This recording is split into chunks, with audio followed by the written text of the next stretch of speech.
wanted help, and then I couldn't get help. The system just failed me. It's Sunday afternoon in Melbourne's northern suburbs. Motorists are banked up at a set of traffic lights as a young man weaves between cars. Tim Atkins is suffering a bipolar episode and has just left a nearby hospital after waiting almost 20 hours for treatment. And I just wanted to go home because they weren't helping me, so there was no point being there.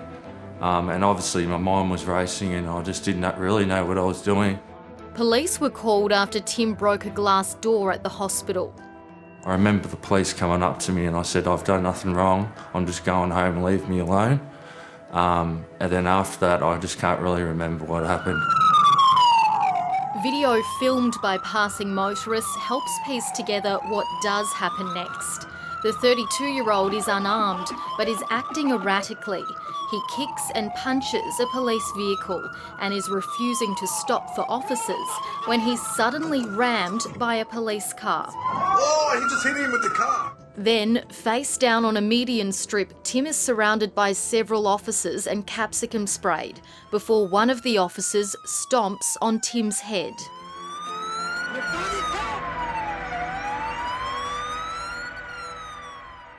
I just can't believe that the police would do such a thing to a person that hadn't done anything wrong, and they were just going through a hard time.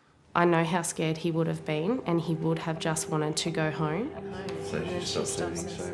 Tim was diagnosed with bipolar disorder 10 years ago, but his wife Emily says it's only been in the past 18 months that he started having episodes. September 12th was one of those days. As far as I was concerned, we dropped him off the Saturday night seeking help, and it was Sunday at 4 o'clock the next day this all unfolded. The officer who rammed Tim with a police car was stood down from driving, while the senior constable who stomped on Tim's head was suspended with pay as Victoria's anti-corruption watchdog IBAC investigates. The head stomp that we see in that footage is particularly shocking. Can that be justified in any way by Victoria Police as an appropriate level of force? I don't believe it can, and that's exactly why that member was immediately suspended from Victoria Police, and indeed most likely the main reason that IBAC has taken over that investigation.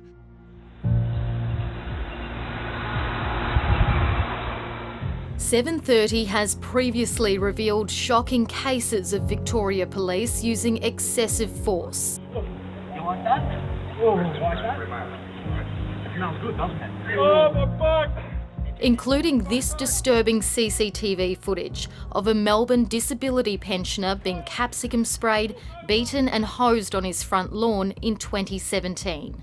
We're now at a point where there are so many one-off incidents that it is becoming harder and harder to justify it as being a rogue officer.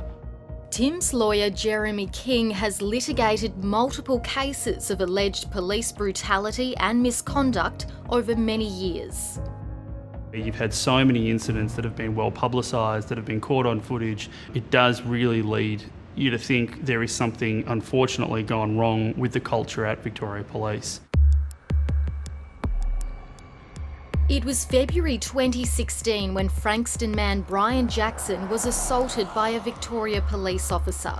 But he says if not for video evidence, no one would have ever believed his version of events. If I didn't have that footage, A, no one would have taken me seriously, and B, I'd be in jail for the charges that I had. Brian was capsicum sprayed after police were called to a verbal domestic dispute between him and his partner. CCTV cameras installed at his mother's house across the road captured what happened next. As I've gone across the street, someone hit me from behind, and then there was just more and more hits. They tried to trip me over, they tried to hit me. Somebody was attacking me from behind. Yeah, next thing you know, I'm flying backwards through the front gate. The footage also shows Brian being pushed into a fence and then, after he's handcuffed, kicked in the back. I was pretty beat up and sore. Brian was arrested and spent the night in a police cell. The next day, he and his mum Janine watched the footage. See, this is the T intersection. I don't know why they didn't just arrest you in the first place if that's what they wanted to do. Exactly. Why didn't they do it when they got there? They eventually made a complaint directly to IBAC, and after a lengthy investigation, both officers were charged. Lucky my head didn't hit the concrete, eh? I had proof. I didn't even have to say anything. There you go, watch the footage, there it is. It's rare for police officers to ever actually be charged over allegations of excessive force, partly because so few cases end up being investigated by Victoria's anti-corruption watchdog IBAC. It's what makes Brian Jackson's case even more significant. In March, a jury found one of the officers involved guilty of recklessly causing injury. CCTV footage depicts that Mr Jackson was trying to get away from you, not seeking to confront you. Do you want to say anything about the sentence today? Senior Constable Ross Fowler was fined $10,000 with no conviction recorded for kicking Brian in the back after he was handcuffed. His partner, Senior Constable Travis Wallner, was found not guilty and cleared of any wrongdoing. 7:30 can reveal Fowler is now back at work. How can the public trust that he won't exhibit this behaviour again? The officer involved has faced both a sanction from the court and a sanction from Victoria Police for their behaviour. No police officer comes to work on any day of the week wanting to use force through their shift. Deputy Commissioner Neil Patterson strongly denies Victoria Police has a cultural problem with the use of excessive force. Systemic issues around use of force are not evident in our data, in complaints across the board. Corey Penny has a hard time understanding how Victoria Police can justify the level of force used against him in September as he rode his bike to work. I was hospitalised for 4 days and all I was doing was going to work.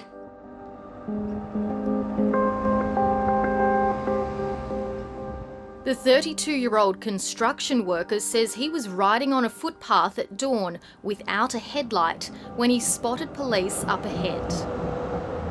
Out of nowhere, this police officer stepped out in front of me and told me to effing walk my bike.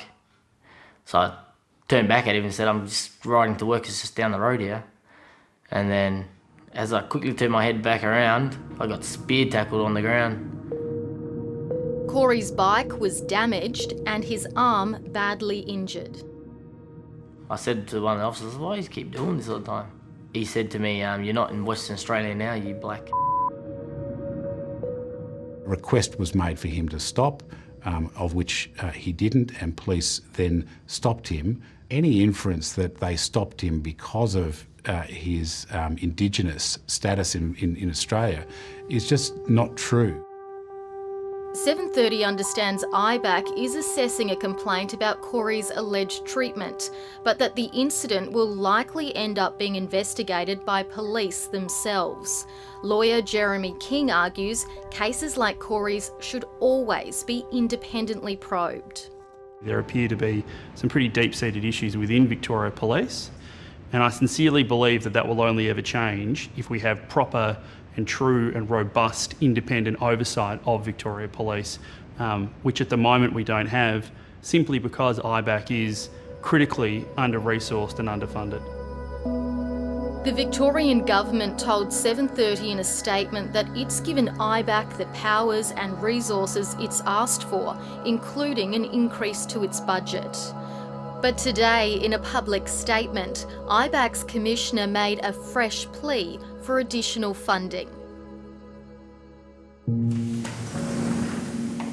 It's been a slow recovery for Tim Atkins, but life isn't entirely back to normal just yet. He still fears being charged over the incident himself. Tim was in the midst of a pretty significant mental health episode. He clearly wasn't thinking right. He just wanted to get away at that point. Does Victoria Police intend on charging him? I understand it's nearing the conclusion for those decisions to be made, and he will know the outcome of that shortly. You know, he's not a bad person, he's not a criminal, so these things need to be handled better.